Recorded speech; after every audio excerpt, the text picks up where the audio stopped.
Hello friends, അപ്പൊ നമുക്ക് ഇന്ന് ഒരു അടിപൊളി മീൻ കിട്ടിയിട്ടുണ്ട്. അപ്പൊ ഞാൻ വിചാരിച്ചു നല്ല കൊടമ്പുളി ഇട്ട് വറ്റിച്ച് വെക്കാന്നിട്ടാ. അങ്ങനെ ചെറിയുള്ളി, വെളുത്തുള്ളി, ഇഞ്ചി, പച്ചമുളക് ഇതെല്ലാം കൂടി ചതച്ചെടുക്കണം. ഞാനിവിടെ അനിയന്റെ കടയിൽ നിന്ന് മേടിച്ചൊരു ചോപ്പർ ഉണ്ട്, നല്ല സൂപ്പർ ചോപ്പറാട്ടോ. അതിലിങ്ങനെ ചോപ്പ് ചെയ്തെടുക്കുകയും ചെയ്യണത്.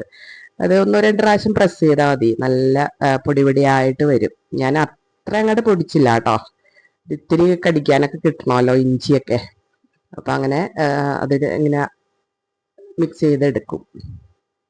അത് കഴിഞ്ഞിട്ട് പിന്നെ മുളക് പൊടി, മല്ലിപ്പൊടി ഞാൻ ഇട്ടില്ല കേട്ടോ, കാരണം വേഗം കറി ചീത്തയാവുമെന്ന് പറയും മല്ലിപ്പൊടി ഇട്ടാൽ. മഞ്ഞപ്പൊടി, പിന്നെ ഫിഷ് മസാല പൗഡർ ഉണ്ട് കേട്ടോ, അത് ഞാൻ യൂസ് ചെയ്യും. അത് ഇത്തിരി ടേസ്റ്റ് കിട്ടും എന്ന് പറയണേ. അങ്ങനെ നമ്മുടെ കറിച്ചട്ടിയിൽ എണ്ണ ചൂടാക്കിയിട്ട് കുറച്ച് ഉലുവ ആഡ് ചെയ്യും. അതിനുശേഷം ഈ ചോപ്പറിൽ ചോപ്പ് ചെയ്ത ഇഞ്ചി, വെളുത്തുള്ളി, ഉള്ളി, പച്ചമുളക് ഇതെല്ലാം ആഡ് ചെയ്യണം. എന്നിട്ട് കുറച്ച് ഉപ്പിട്ട് വഴറ്റി അത് ഇത്തിരി മൂത്ത് വരുമ്പോൾ കറിവേപ്പില, നമ്മുടെ കറിവേപ്പില നാട്ടിലത്തെ കറിവേപ്പിലയാണേ, ഇതുവരെയും ചീത്തയായിട്ടൊന്നുമില്ല, നല്ല ഫ്രഷ് ആയിട്ട് തന്നെ ഇരിപ്പുണ്ട്. ഞാൻ പല പല പാക്കറ്റിലാക്കിയിട്ട് വെച്ചേക്കാണ്. അപ്പോൾ ഓരോന്നെ എടുത്താൽ മതിയല്ലോ. വാഴയിലയിൽ പൊതിഞ്ഞാട്ടാ വെച്ചേക്കണേ, അപ്പോൾ അത് കുറച്ച് നാൾ നിന്നോളും. അങ്ങനെ ഇഞ്ചി, വെളുത്തുള്ളി ഇതെല്ലാം വഴന്ന് വരുമ്പോഴത്തേക്കും ഉപ്പ്, കറിവേപ്പിലയൊക്കെ ആഡ് ചെയ്യും.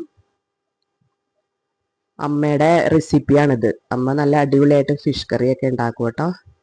ഓരോരുത്തർക്ക് ഓരോ റെസിപ്പി ഉണ്ട്. അമ്മയുടെ ഫിഷ് കറി, അമ്മച്ചിയുടെ അവിയല്, പിന്നെ എന്താ പോർക്ക് കറി, അതൊക്കെ സ്പെഷ്യലാണ്. അതൊക്കെ ഒരു പ്രത്യേക ടേസ്റ്റാട്ടോ.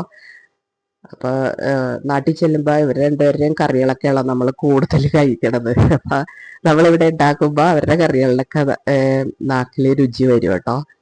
സ്പെഷ്യലാണ്. അമ്മ മീൻകറി എന്ന് പറഞ്ഞാൽ നല്ല സൂപ്പറായിട്ട് വെക്കും. അതുപോലെയൊന്നും ആവില്ല കേട്ടോ ഞാൻ ഉണ്ടാക്കി കഴിഞ്ഞാൽ.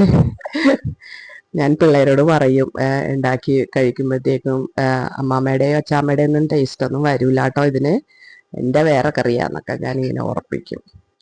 അങ്ങനെ മസാലയൊക്കെ ചൂടായി, അത് ഇഞ്ചി വെളുത്തുള്ളിയൊക്കെ ഒന്ന് വഴണ്ട് അതിൻ്റെ പച്ചമണമൊക്കെ മാറുമ്പോഴാണ് നമ്മൾ ഈ മസാല, അതായത് മുളക് പൊടി, മല്ലിപ്പൊടി, മഞ്ഞപ്പൊടി, ഫിഷ് മസാലപ്പൊടി, ഞാൻ മല്ലിപ്പൊടി ആഡ് ചെയ്യില്ല കേട്ടോ. ബാക്കിയെല്ലാം ആഡ് ചെയ്ത് ഒന്ന് മൂപ്പിച്ച് കഴിയുമ്പോഴത്തേക്കും കുറച്ച് വെള്ളം ആഡ് ചെയ്യണം. വെള്ളം ഒന്ന് തിളച്ച് വരുമ്പോഴത്തേക്കും പുളിയിടും. പുളിയിട്ട് വീണ്ടും ഒന്ന് തിളച്ച് വരുമ്പോഴത്തേക്കും മീൻ കഷ്ണങ്ങൾ അതിലിടും. നല്ല ദശക്കട്ടിയുള്ള മീനായിരുന്നു കേട്ടോ. എന്താ പേര്, എന്തോ ഒരു പേര് പറഞ്ഞു, ബേക്കൂന്ന് അങ്ങനെ എന്തോ ഒരു പേരാ പറഞ്ഞത്. ആദ്യമായിട്ട് മേടിക്കുകയാണ്. അപ്പം അതിട്ട് കഴിയുമ്പോഴത്തേക്കും നമ്മൾ സിമ്മിൽ ആക്കണം കേട്ടോ അടപ്പ്.